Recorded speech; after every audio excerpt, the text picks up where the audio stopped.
Welcome to the first content slide presentation for Management 605. The reading for this week was from Kouzes and Posner on chapters 1, 2, and the epilogue. There are two parts of this I want to highlight. One is the 5 practices of exemplary leadership, which is model the way, inspire a shared vision, challenge the process, enable others to act, encourage the heart. Kind of a new theory of leadership, or it's a theory of leadership, exemplary leadership, that maybe runs against some traditional ideas of leadership, like that leaders are tough, or leaders are gruff, or authoritarian, or paternalistic, or so forth. In today's business world, this type of, enabling others to act, getting out of the way, but and inspire a vision, a shared vision, not a vision that the leader holds and followers don't initially.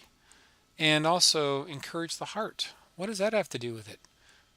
All leaders will need to do is make others follow them. So it's not an exercise of raw power, but rather an exercise of more encouragement and motivation. So I wanted to bring that. And Kouzes and Posner also have this idea of credibility theory of leadership. The credibility theory of leadership has 4 parts: that leaders need to be credible, and that good leaders or effective leaders have the 4 parts of credibility. 1, they're honest. 2, they're forward-looking. 3, they're competent. And 4, they're inspiring. Maybe inspiring is before competent. But the credibility theory of leadership is a good place to start. And let's compare it with some of the other ones. The credibility theory of leadership is actually let's see, it's a type of leadership. And theoretically, or maybe more academically, more abstract, what leadership is by definition, it's helping an organization to succeed.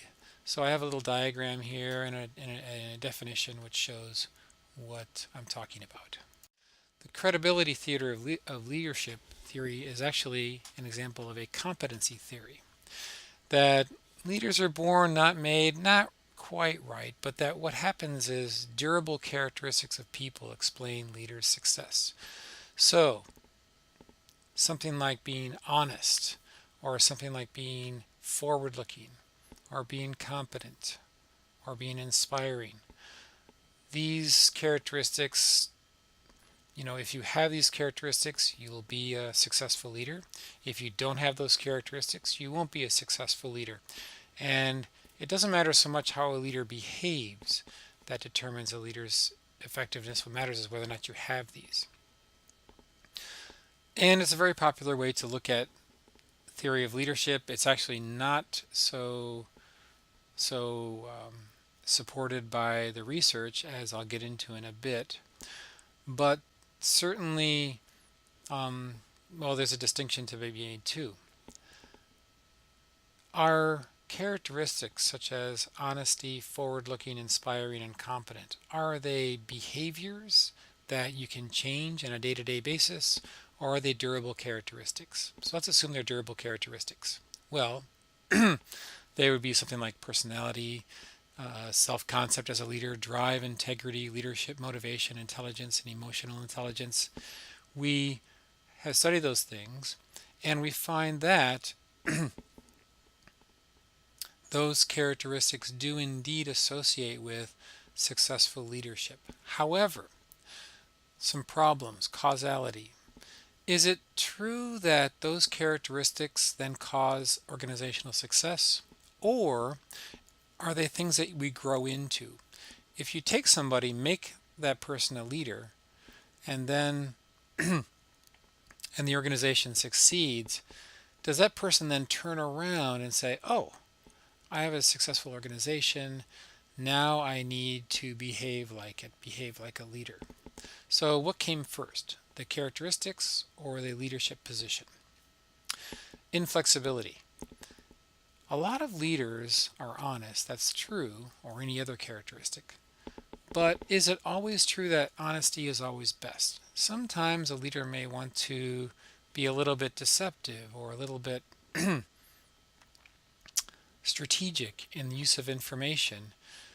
For example, would you tell your your employees one thing, and would you tell your shareholders another thing? Suppose you wanted to raise the price of your goods and make more money. Would you tell your shareholders that the money is going to go to buy back stock and increase stock price, or would you tell your employees that the money is going to go into increased wages and perks for them? Well, you might want to be a little bit fuzzy on that. So that inflexibility is questionable. Third, how do you weight among the competencies? Sure, credibility theory, you want to be all four, but what's more important? Is inspiring more important? Is competence more important? Is honesty more important? And the last problem is the competency theory is just looking at an individual. But we find that when we look at leadership, that it's not so much whether a leader has characteristics, but whether or not those leaders' characteristics fit well with other people in the firm. So that relational aspect is not included in the theory. So there are other theories that include these things, and let's go into theories that have fewer of these problems.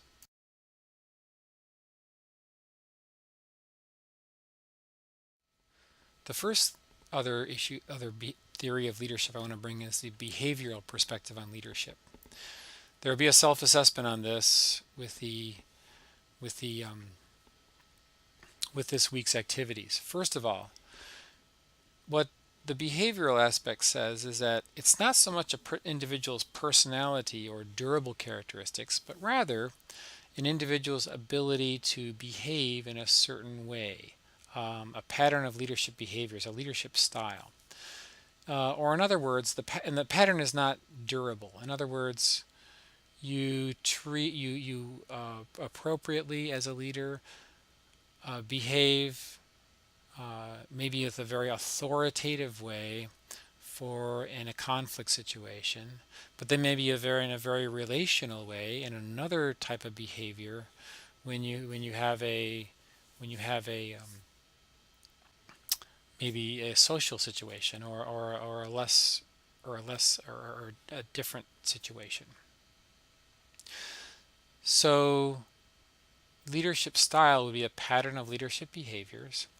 And what the theory says is that, that these behaviors are very complex and can be very flexible, and that a good leader will be able to fit the leadership behaviors that are most appropriate.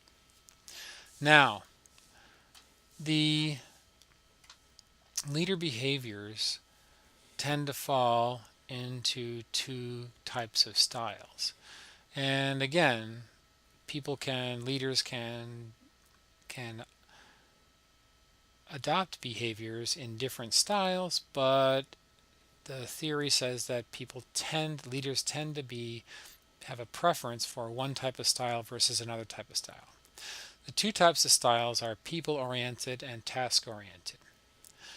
People-oriented basically says that leaders are very much into the establishing trusting, deep relationships with people, and they show a lot of consideration for people, and that's important for motivating, especially from the heart type of leadership. Task-oriented styles are more focused on getting the job done, on meeting goals, and in a way sort of ignoring the emotional, interpersonal relationship aspect of leadership. Task-oriented leaders tend to be viewed as authoritarian.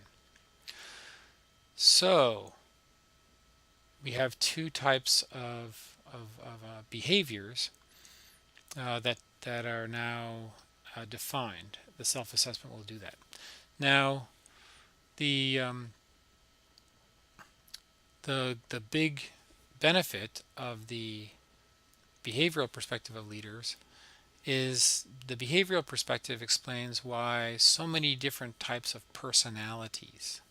So introverts, you think that introverts wouldn't be successful leaders. Well, introverts may not have the traits of many successful leaders, but introverts can certainly behave in an appropriate manner. Introverts can be people oriented or task oriented as is necessary, and there are many successful leaders who are introverts. And as a matter of fact, I think Lincoln would be an introvert.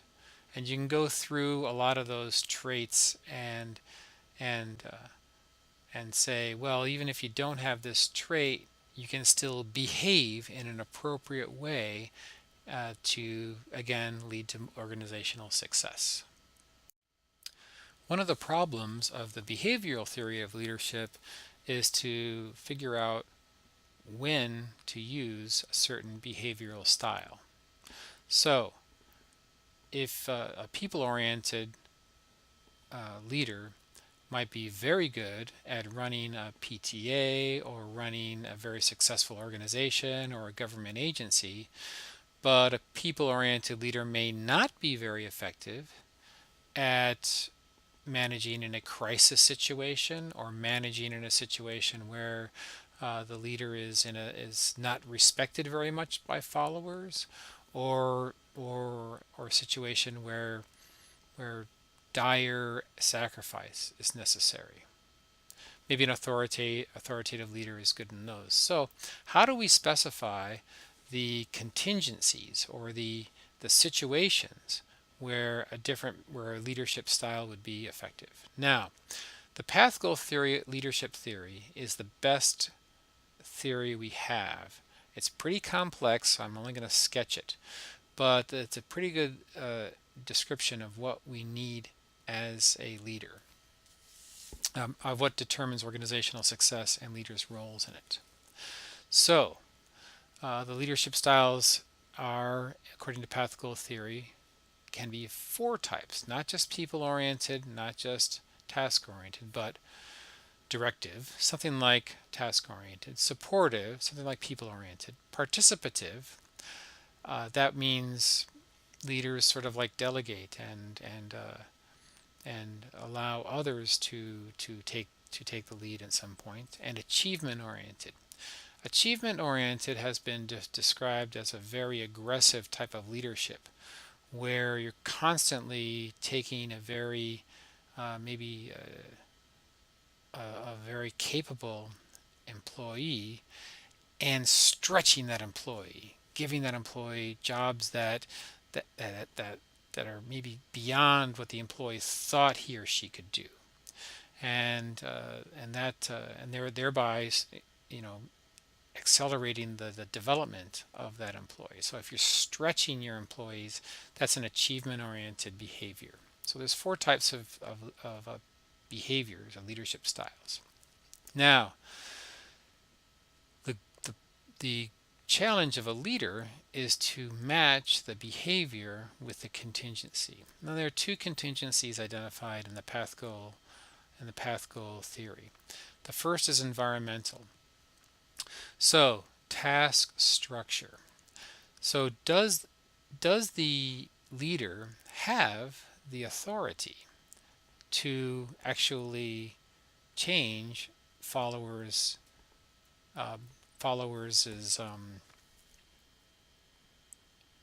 behaviors? Or in other words, does a leader have authority in the legitimate authority within the firm? Many times, leaders are given a job without being given any extra authority to get that job done. That makes the task that makes the task structure very, very weak. On the other hand, a leader may have full control over performance bonuses, over hiring and firing, and over everything about the employees. That would be a high task structure, a very good task structure. Second is team dynamics. So, is the team a changing team, or is it a is it a stable team? A team with a lot of turnover and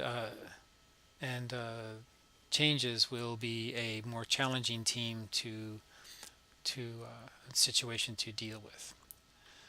All right, contingency 2 is employees. The first dimension is skill expertise. So, does your team have the skills necessary to complete the job? If yes, then that's going to be a fairly straightforward job of leadership. But if no, now you have another leadership challenge. You have employees who aren't really up to the job of doing this, and motivating or getting those employees to successfully complete the task, complete the mission is a big challenge. Second is locus of control. Do the employees have internal locus of control? Do they feel that they have control over their success? Or do they think that success is determined by other factors, by like the environment or by whether the customer agrees or some external factor? Again, the challenge for leadership is very different. So let's go to the next slide and look and see how path goal leadership theory works. Here's a diagram of path goal theory. Now, organizational success, the far right picture, can be measured by motivation, satisfaction, or leader acceptance. Those are all measures that lead to organizational performance. You might want to argue about that, but these are pretty much associated with that. On the far left, leadership behaviors that we sort of like described. Now, what determines organizational success? Well, the leader has to adapt a behavior, and there are 4 options, to fit the employee contingencies at the top here, the skill expertise, and to fit the environmental contingencies, the task structure and team dynamics.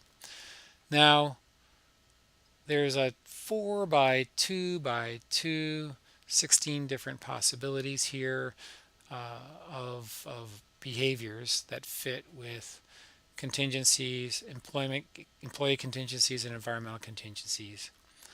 Each of those 16 combinations could fit the organizational success. But it's not even that simple. There are different combinations of leadership behaviors that might fit with certain contingencies. So the model gets to be very complex, and when you think about it.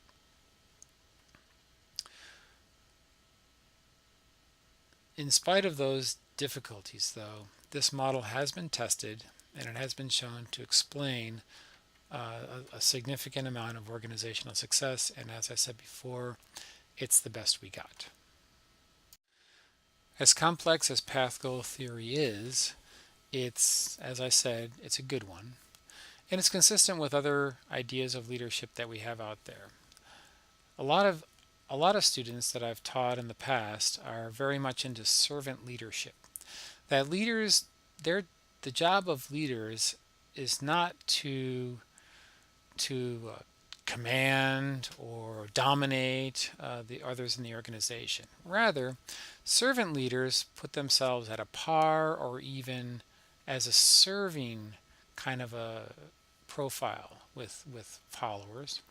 And they take the role of coaches, stewards, facilitators. And of course, the ultimate kind of like example of this is maybe a religious figure like a Jesus or something, the ultimate servant. And the appeal of servant leadership is humility. And there's something about human nature that maybe humility is a very desirable trait, and that humility is consistent with good values, honesty, trustworthiness, and the like. And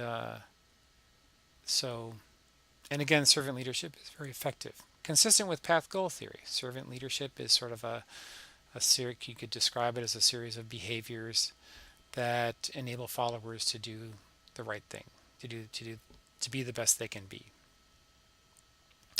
Another leadership idea is the so-called transactional leadership. In transactional leadership, Leaders clarify the goals, arrange employees to obtain resources, link rewards with performance. So it's again kind of a servant leadership approach, but the path goal theory would say that this is what leaders do. They sort of like arrange for followers the best leadership that is necessary for getting the employees to obtain rewards. And again, path goal theory, let's see, with the exception of the directive leadership behaviors, the transactional leadership is perfectly consistent with the path goal theory. The idea of transformational leadership challenges path goal theory, and it challenges the transactional leadership idea. With transformational leadership, the idea here is that followers act irrationally. In other words, if you're working for an organization and you're getting paid a certain amount, it would be rational to put a certain amount of work in and maybe not work on weekends or nights or stress yourself out trying to do a very good job really when there's no reward for it. When a leader can inspire followers to work harder than they should given the rewards of the job, then we have an example of transformational leadership. And transformation, by definition, leaders drive the relationship with followers by communicating a vision and inspiring them to achieve it. So the idea of driving is sort of in the path goal theory, but it's not one of the assumptions. It's sort of this transformational leadership goes outside because you're going outside the assumed rationality of followers. So transformational leadership is this idea that leaders do more than support followers. They command the trust, loyalty, and efforts of followers. And indeed, we see in anecdotes and even in Lincoln, somehow, even though Lincoln's sort of a laid-back leader, he was still able to transform followers by commanding the trust, loyalty, and efforts.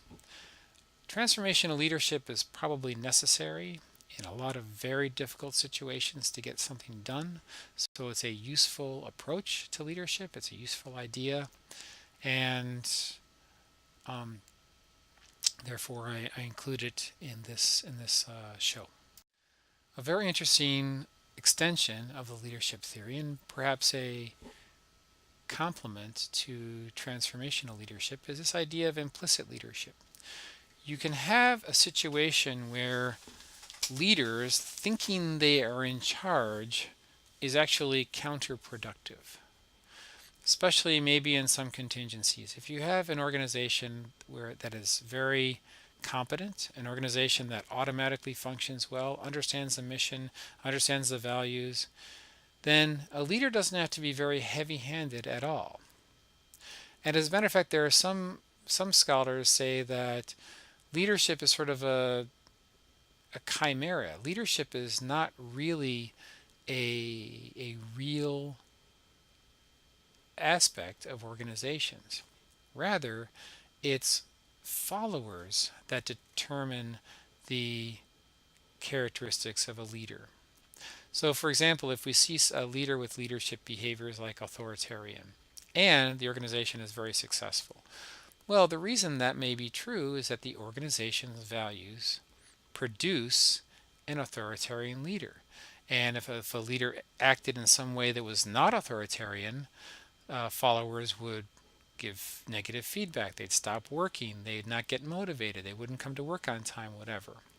Forcing the leader to adopt the behaviors that the followers need.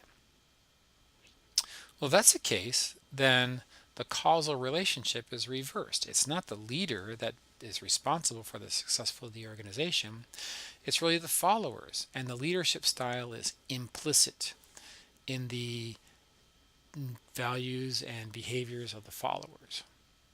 I think that covers the points on this slide. I like this idea of a dance. Successful leadership is a dance between leaders and followers. Who's in charge? That's the idea of causality. It's a major challenge to leadership, that leadership theory, that it's not the leaders that cause the change, but the followers. Then the challenge of organizations isn't so much to get and develop leaders, but to get and develop an organization that has a culture and values that will engender effective leadership. Something to think about, and it might be right, at least in part.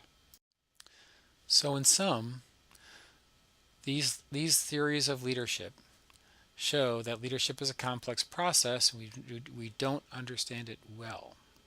But we do have a theory, the Pascal theory, that works. We have some contrasting ideas of how leadership works, and I want you to be familiar with all of them. The bottom line is that everyone can be a leader. Chapter 1 of Kouzes and Posner. We are all leaders, probably in some way, because our presence in an organization affects the success of that organization. It's probably good advice, I would argue, to follow the 5 practices of exemplary leadership that I mentioned in the first slide, because as we'll talk about later, in today's organizations, in developed economies, where our value added has to be very high per person, it's very important for all members of an organization to be inspired, to show initiative, to show creativity, and to show passion. You can't do that. You cannot get other people to passion if you're a dominant leader and you've managed to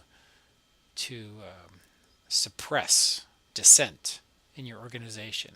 If a leader has the idea of suppressing dissent, you're not going to have the effective organization for a developed economy. It's very useful, I think, to look at Lincoln's example. He's an unlikely leader, and we'll talk about that in next week's motivational talk. But Lincoln was not a dominating person. He managed to inspire thousands of people to fight for his cause. He took a legislature, a government that was all in favor of letting the South secede, and he opposed that and got the North to fight for the Union. And he wasn't even anyone's first choice to be president. There was a candidate from the North, a candidate from the South, and Lincoln was from Illinois in the West. He wasn't even the first choice. But somehow he was in the right place at the right time, and my gosh, he certainly changed the world. So he's an example worth emulating, and we'll get to him next week. Thank you for your attention.